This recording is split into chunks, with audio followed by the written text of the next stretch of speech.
Hello everyone. So today we are going to start a very most important theory Bohr atomic model. So last time हमने जो limitation study की थी Rutherford model की, उसी limitation को improve करके जो फाइनल मॉडल बनाया था वो मॉडल आज हम लोग स्टडी करेंगे। और ये मॉडल हम लोग लास्ट तक यही फाइनल मॉडल है हमारा। तो जो लिमिटेशन थी उसी लिमिटेशन में कितने इम्प्रूवमेंट हुए, और बोहर ने ये मॉडल जो दिया था 1912-1913 के अराउंड, तब क्वांटम मैकेनिक्स भी हमने यूज किया था। तो उन्होंने उस टाइम पे पहला हाइपोथेसिस यूज किया था प्लैंक कांस्टेंट, जो आपको पता है Planck's experiment photoelectric effect. तो वहां पे हम लोग ने एक चीज स्टडी की थी कि जब भी कोई इलेक्ट्रॉन एक एनर्जी स्टेट से दूसरे एनर्जी स्टेट में जंप करेगा तो वो इलेक्ट्रॉन एनर्जी या तो एमिट करेगा या तो फिर वो एब्जॉर्ब करेगा। अगर वो हायर एनर्जी स्टेट से लोअर एनर्जी स्टेट में आएगा तो वो एनर्जी रिलीज करेगा, मतलब वो वहां से रेडिएशन एमिट करेगा। अगर कोई electron lower energy state to higher energy state में जाएगा तो वो एनर्जी एब्जॉर्ब करेगा। तो ये प्लैंक का जो हाइपोथेसिस था उसी से आइडिया लेके पहला पोस्टुलेट बनाया बोहर ने, जो हमारा लिमिटेशन था कि कोई भी इलेक्ट्रॉन अगर वो एक्सेलरेटेड मोशन करेगा सर्कुलर ऑर्बिट में तो वो कंटिन्यूअसली एनर्जी एमिट करेगा। तो उसके साथ उसकी ऑर्बिट की रेडियस डिक्रीज होगी और फाइनली वो न्यूक्लियस में कोलैप्स हो जाएगा। तो क्लासिकल आइडिया के तरह हमने सोचा, तो वहां पे हमें एक ड्रॉबैक मिला। यहाँ पे हमें क्लासिकल और क्वांटम दोनों आइडिया मिक्स करके एक फाइनल रिजल्ट निकाला है, जो पहला पोस्टुलेट है बोहर एटॉमिक मॉडल का। उन्होंने बताया था कि कोई भी इलेक्ट्रॉन सर्कुलर ऑर्बिट में रिवॉल्व करेगा, बट वो ऑर्बिट की कुछ स्पेसिफिकेशन होगी, वो स्टेबल स्टेशनरी ऑर्बिट होगी जहां पे कोई इलेक्ट्रॉन एनर्जी रेडिएट नहीं कर पाएगा।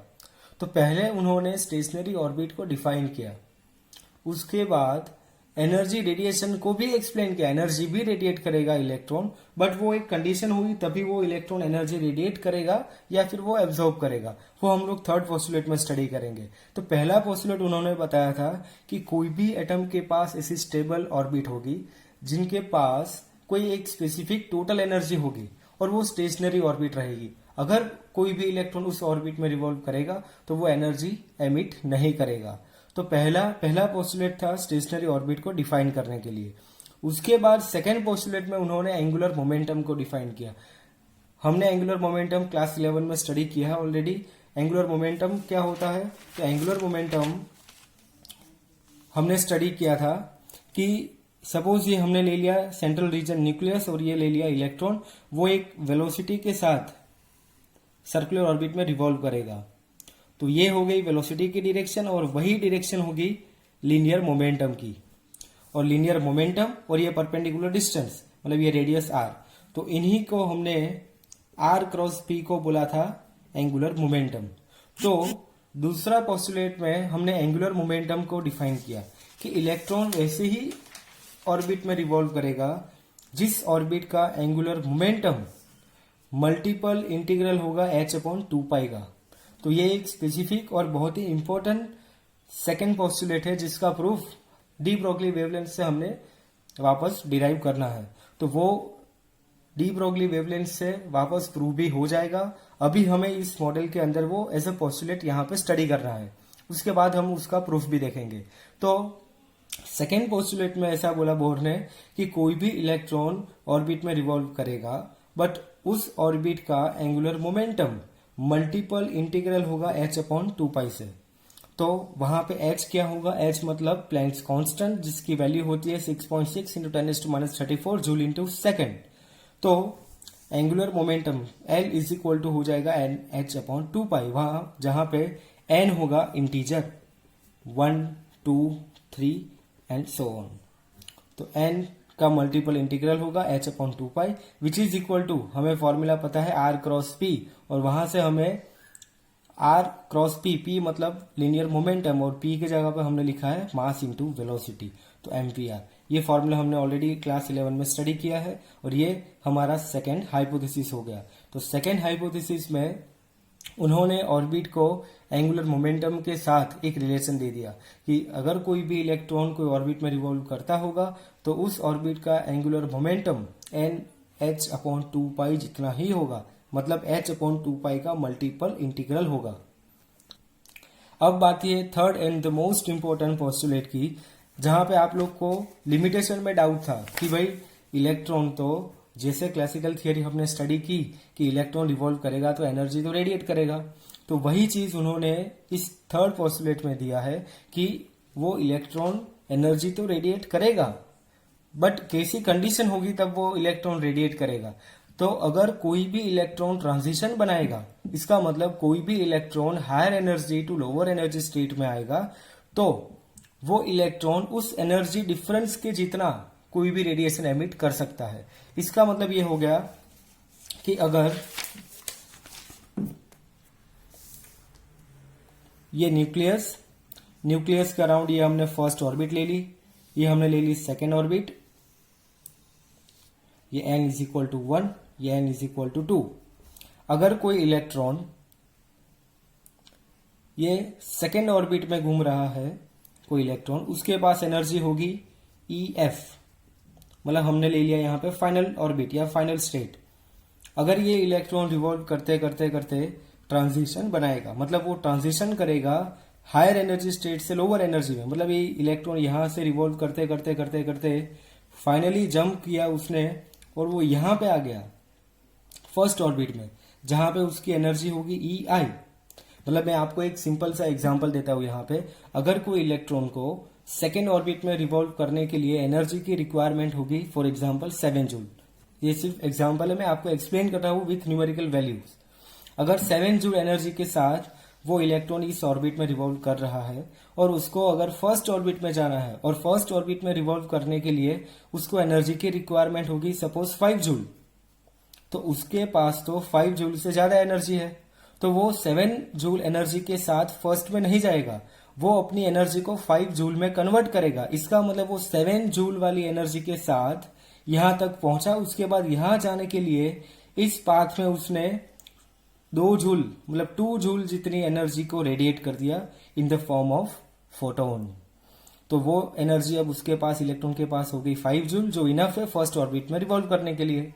तो यहाँ पे वो इलेक्ट्रॉन 2 जूल जितनी एनर्जी यहाँ पे एमिट कर दी। तो यहां से जो हमारा लिमिटेशन था रुदरफोर्ड मॉडल का कि भाई इलेक्ट्रॉन एनर्जी रेडिएट करेगा और वो धीरे धीरे उसका रेडियस कम होता जाएगा, तो इस सबको यहाँ पे सॉल्व करके फाइनल मॉडल ये बनाया। और उन्होंने भी रेडिएशन की बात की और रेडिएशन की बात एक्सप्लेन की प्लैंक हाइपोथेसिस का यूज करके कि इलेक्ट्रॉन एनर्जी रेडिएट करेगा, बट कब करेगा, जब वो electron higher energy state to lower energy state में जाएगा।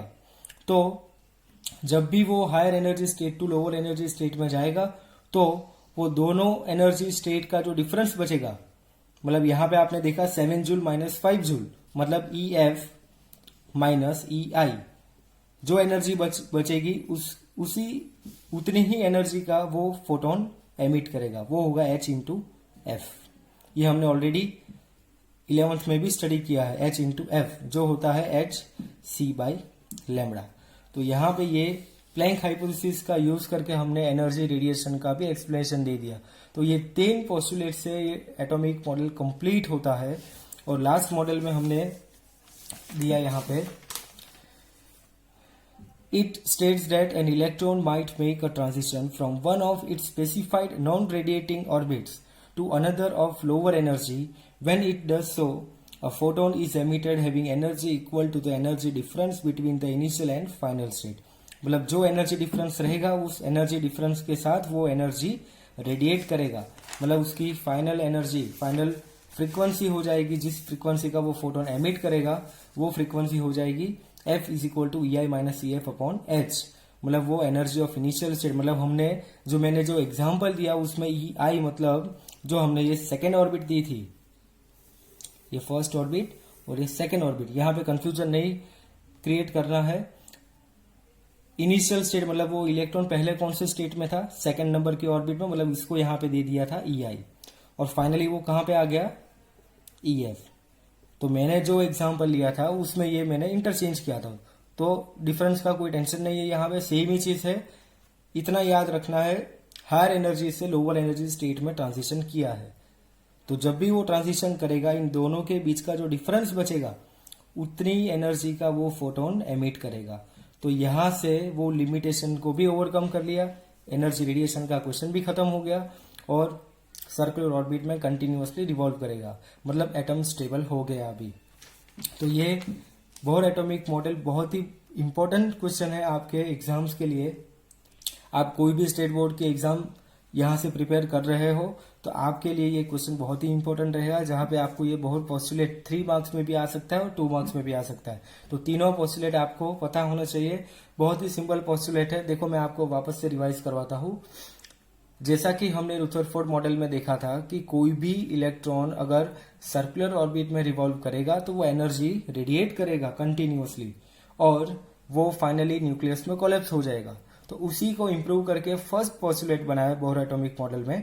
तो उन्होंने क्लासिकल और क्वांटम दोनों आइडियाज को मिक्स करके पहला पोस्टुलेट बनाया कि इलेक्ट्रॉन तो सर्कुलर ऑर्बिट में रिवॉल्व करेगा ही, बट वो जो ऑर्बिट रहेगी वो ऑर्बिट की कुछ स्पेसिफिकेशन होगी, मतलब वो स्टेबल स्टेशनरी ऑर्बिट रहेगी और ऐसे ऑर्बिट में जब भी इलेक्ट्रॉन रिवॉल्व करेगा तो कोई एनर्जी एमिट नहीं करेगा। तो पहले पोस्टुलेट में स्टेशनरी ऑर्बिट की definition the, stationery states of the atom. दूसरे पोस्टुलेट में दिखाया कि जब भी कोई इलेक्ट्रॉन कोई भी ऑर्बिट में रिवॉल्व करेगा तो उस ऑर्बिट के लिए उसका एंगुलर मोमेंटम कितना होना चाहिए। तो एंगुलर मोमेंटम के लिए उन्होंने एक टर्म डिफाइन किया यहाँ पे h/2π, मतलब किसी भी ऑर्बिट में इलेक्ट्रॉन रिवॉल्व करेगा तो उसका एंगुलर मोमेंटम होगा h/2π का मल्टीपल इंटीग्रल, और ये बहुत ही इंपॉर्टेंट फॉर्मूला रहेगा सेकेंड पोस्टुलेट का।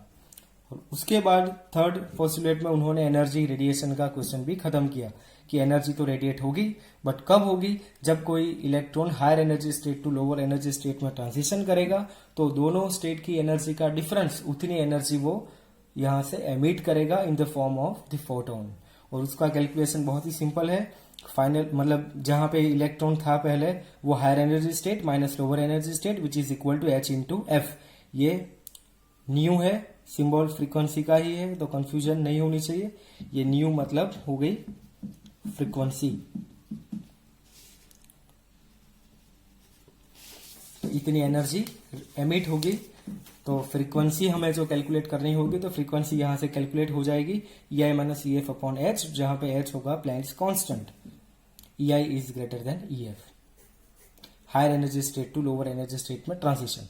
तो ये 3 पोस्टुलेट आपके एग्जाम्स के लिए बहुत ही इंपॉर्टेंट है और इसी 3 पोस्टुलेट के अकॉर्डिंग हम लोग अभी नेक्स्ट स्टार्ट करेंगे energy, radius, frequency, time period और वेलोसिटी के फॉर्मूला जो आपके एंट्रेंस एग्जाम में आपको यूज में आएंगे। Thank you.